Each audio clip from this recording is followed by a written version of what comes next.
M Q M اور نون league نے مشترکہ انتخابی حکمت عملی پر اتفاق کرتے ہوئے مل کر الیکشن لڑنے کا اعلان کر دیا۔ سابق وزیر اعظم شہباز شریف کی دعوت پر خالد مقبول صدیقی کی سربراہی میں ایم کیو ایم کے وفد نے رائے ونڈ میں مسلم لیگ نون کے قائد میاں نواز شریف سے ملاقات کی۔ ایم کیو ایم کے وفد میں خالد مقبول صدیقی، فاروق ستار اور مصطفیٰ کمال پاشا تھے، جبکہ نون لیگ کی طرف سے ملاقات میں شہباز شریف، مریم نواز، خواجہ سعد رفیق اور پرویز رشید بھی شریک ہوئے۔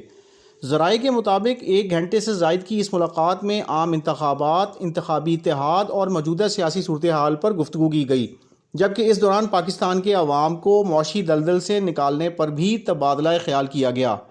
ایم کیو ایم کے ذرائع کے مطابق نواز شریف نے سندھ کی ابتر صورتحال، مردم شماری اور حلقہ بندیوں پر ایم کیو ایم کے موقف کی تائید کی۔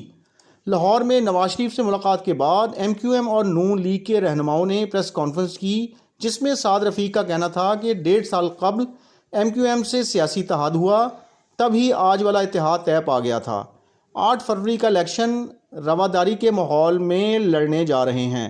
اس موقع پر فاروق ستار نے کہا کہ ملک کے تمام مسائل کا حل کسی ایک جماعت کے پاس نہیں، قومی معیشت کی بات ہو یا قومی سیاست کی، کراچی کا کردار اہم ہے۔ مصطفیٰ کمال کا کہنا تھا کہ انتخابی اتحاد وزارتوں کے لیے نہیں، لوگوں کے مسائل کے حل کے لیے ہوگا۔ کراچی دودھ دینے والی گائے ہے تو اسے چارہ تو کھلائیں۔ 2013 میں کراچی کی 20 میں سے 17 نشستیں ایم کیو ایم نے جیتی تھیں۔ ہم 2013 والی اپنی پوزیشن پر واپس جائیں گے۔